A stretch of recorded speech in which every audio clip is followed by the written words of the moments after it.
Hello बच्चों, आज मैं अंकुश हिंदी पाठमाला भाग 7 का पाठ 9 लेकर उपस्थित हूँ, जिसका शीर्षक है माँ के नाम नेताजी का पत्र। बच्चों, नेताजी यहाँ हम जानते हैं कि सुभाष चंद्र बोस जी को कहते हैं।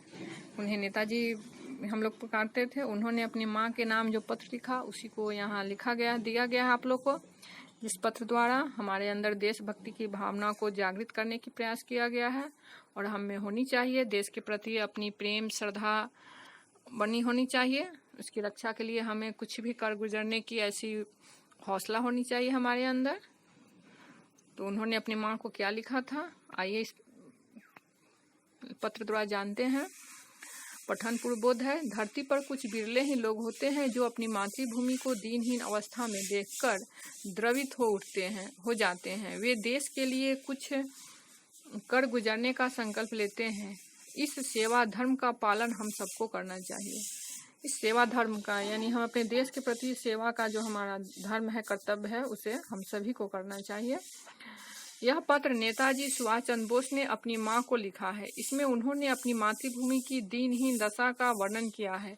देश के उत्थान का उनका संकल्प हम सबके लिए अनुकरणीय है यानी अनुसरण करने वाला है कि उनके कृति को, उनके कर्तव्य को देखते हुए उन्होंने जो किया उसको याद करते हुए हम भी अपनी देश सेवा के लिए करें, आगे बढ़े। जीवन मूल्यबोध है। मातृभूमि के प्रति आभार प्रकट करना, मातृभूमि की सेवा का संकल्प लेना, अपने स्वाभिमान को जगाना, देश और जाति की विरासत के प्रति अपनी आस्था व्यक्त करते हुए उन्हें संभाल कर रखना, व्यक्तिगत स्वार्थ से ऊपर उठकर जनधन का हित देखना व करना, जन का हित देखना व करना। आइए देखते हैं। नेताजी सुभाष चंद्र बोस ने ये पत्र बचपन, किशोरा अवस्था और युवा अवस्था में 1912-1921 के बीच लिखे।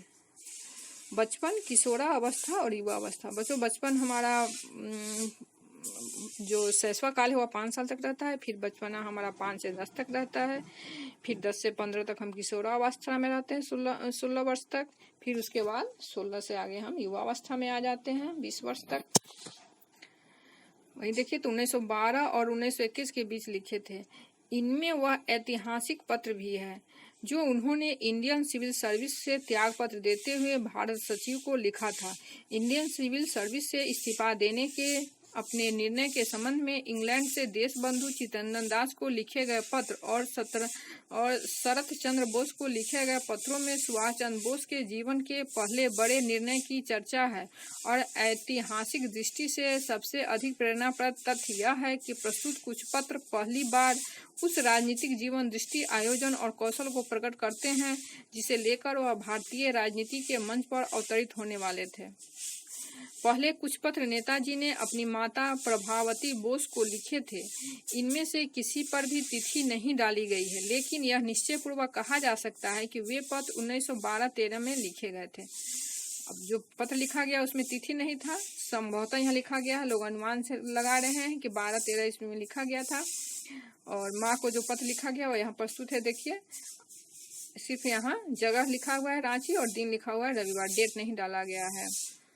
लिखे हैं, आदरणीय माँ, मुझे काफी समय से कोलकाता के समाचार नहीं मिले हैं।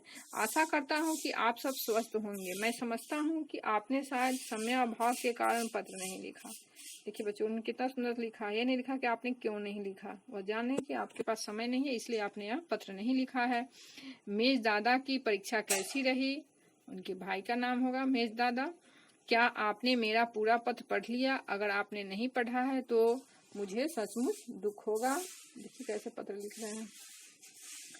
माँ, मैं सोचता हूँ कि क्या इस समय भारत माता का एक भी सपूत नहीं है जो स्वार्थ रहित यानी अपना स्वार्थ त्याग करके अपना हित नहीं देखना। क्या हमारी मातृभूमि इतनी अभागी है? कैसा था हमारा स्वर्णिम अतीत यानी भविष्य, और कैसा है यह वर्तमान? वे आर्यवीर आज कहाँ है जो भारत माता की सेवा के लिए अपना बहुमूल्य जीवन प्रसन्नता से न्यौछावर कर देते थे? आप माँ हैं, लेकिन क्या आप केवल हमारी ही माता हैं? नहीं, आप सभी भारतीयों की माँ हैं। और यदि सभी भारतीय आपके पुत्र हैं, तो क्या आपके पुत्रों का दुख आपको व्यथा से विचलित नहीं कर देता? क्या कोई भी माता हृदयहीन हो सकती है? फिर क्या कारण है कि उसके बच्चों की ऐसी दुर्दशा होते हुए माँ अप्रभावित बनी हुई है? मेरी माँ, आपने सभी देशों की यात्रा की है। क्या भारतीयों की वर्तमान दशा को देखकर आपका हृदय रक्त के आंसू नहीं बहाता? हम अज्ञानी हैं और इसलिए हम स्वार्थी बन सकते हैं, लेकिन कोई माँ कभी भी स्वार्थी नहीं बन सकती, क्योंकि माँ अपने बच्चों के लिए जीवित रहती है।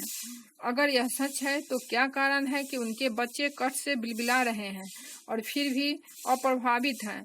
तो क्या माँ की भी स्वार्थी हो सकती है? नहीं, ऐसा नहीं, ऐसा नहीं, नहीं, नहीं, ऐसा कभी नहीं हो सकता।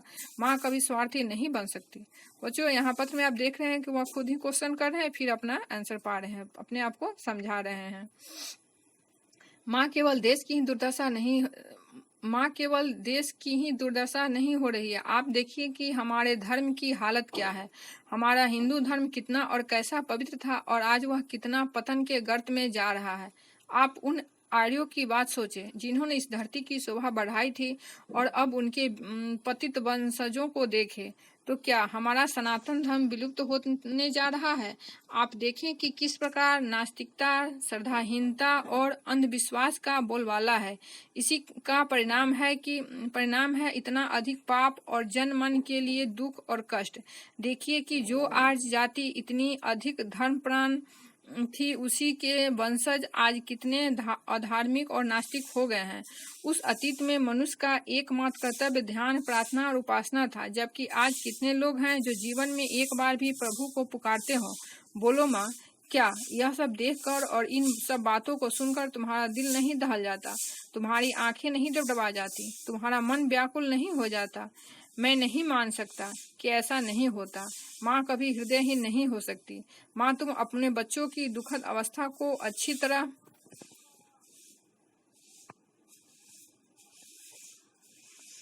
देखो। पाप, दुख, कष्ट, भूख प्यास की प्यास, ईर्ष्या, स्वार्थपरता और इस सबसे अधिक धर्म का अभाव, इन सब ने मिलकर उनका अस्तित्व नरकीय बना दिया है, यानी नरकीय, नरक के समान बना दिया है। और अपने पवित्र सनातन धर्म को की दुर्दशा पर भी दृष्टि डालो। देखो किस प्रकार वह लुप्त होता जा रहा है। श्रद्धाहीनता, नास्तिकता और अंधविश्वास उसे पतन की ओर ले जा रहे हैं और कुरूप बना रहे हैं। इतना ही नहीं, आजकल धर्म के नाम पर इतने पाप कर्म हो रहे हैं, पवित्र स्थानों में इतना अधर्म फैला है कि शब्द उसका वर्णन नहीं कर सकते। आप पुरी के पंडों की दुर्दशा ही देखिए, यह कैसी लज्जाजनक स्थिति है। कहाँ तो हमारे प्राचीन काल के पवित्र ब्राह्मण थे और कहाँ आज के पाखंडी ब्राह्मण। आज जहाँ कहीं भी थोड़ा बहुत धर्माचार होता है, वहाँ कट्टरता और पाप हावी हो जाती है। बच्चों, उन्होंने पत्र के द्वारा समाज की दुर्दशा का वर्णन किया है इसमें, कि हमारे समाज में कितना पाखंडी भर गया है, कितने पापी बन गए हैं। पहले का सारा अस्तित्व मिट गया है। पहले सब लोग धर्म कर्म किया करते थे और आज सभी पाप में लिप्त हो गए हैं। बड़े दुख की बात है कि हम क्या थे और क्या हो गए। हमारा धर्म कहाँ से कहाँ पहुँच गया। माँ, इन सब बातों को सोचकर तुम बेचैन नहीं होती क्या? तुम्हारे हृदय में पीड़ा से हाहाकार नहीं मच जाता? क्या हमारा देश दिनों दिन और अधिक पतन के गर्त में गिरता जाएगा? क्या दुखिया भारत माता का कोई एक भी पुत्र ऐसा नहीं है जो पूरी तरह से अपने स्वार्थ को तिलांजलि देकर अपना संपूर्ण जीवन माँ की सेवा में समर्पित कर दे? बोलो माँ, हम कब तक सोते रहेंगे? हम कब तक अनावश्यक चीजों को लेकर खिलवाड़ करते रहेंगे?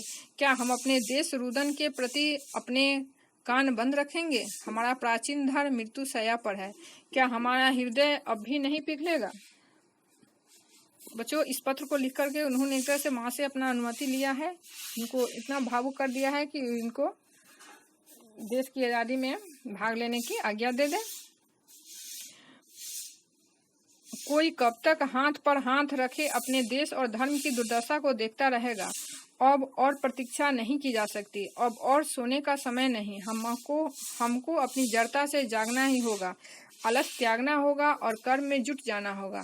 लेकिन कैसा दुर्भाग्य है कि भारत माता की बहुत कम ऐसी संतानें हैं जो आज के स्वार्थपूर्ण युग में अपने निजी हितों का पूरी तरह से त्याग कर सके और माँ की सेवा के लिए समर्पित हो सके। माँ, क्या आपका यह बेटा आपके लिए तैयार हो पाया है? हमें 84 लाख योनियों के भटकने के बाद यह मनुष्य जीवन मिलता है। हमें बुद्धि, चेतना, आत्मा जैसे गुण मिलते हैं। लेकिन अगर इन सब के होते हुए भी हम पशुओं के समान खाने और सोने में ही संतुष्ट रहें, अगर हम अपनी इंद्रियों के दास बने रहें, अगर हम केवल अपनी चिंता करें और पशुओं के समान नैतिकता शून्य जीवन जिए, तो मनुष्य के रूप में हमारे जन्म लेने की क्या सार्थकता है? केवल यह जीवन जीने योग्य है जो दूसरों की सेवा के लिए समर्पित हो। माँ, क्या तुम जानती हो कि मैं तुम्हें यह सब क्यों लिख रहा हूँ? तुम ही कहो कि मैं यह सब बातें किससे करूं? कौन मेरी बात सुनेगा? कौन इन्हें गंभीर मानेगा? किनका जीवन स्वार्थ से प्रेरित है, वे कभी इस प्रकार के नहीं।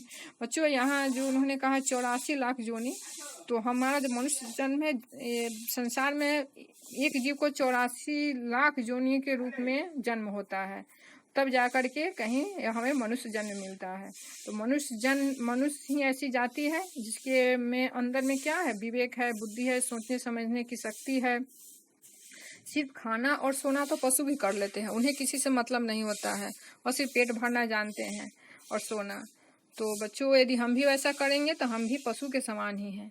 इसलिए यहाँ वो अपने पत्र में लिख रहे हैं कि हमें जो मनुष्य जाति मिली है, मनुष्य में जन्म हुआ है, उसको सार्थक सी करना है।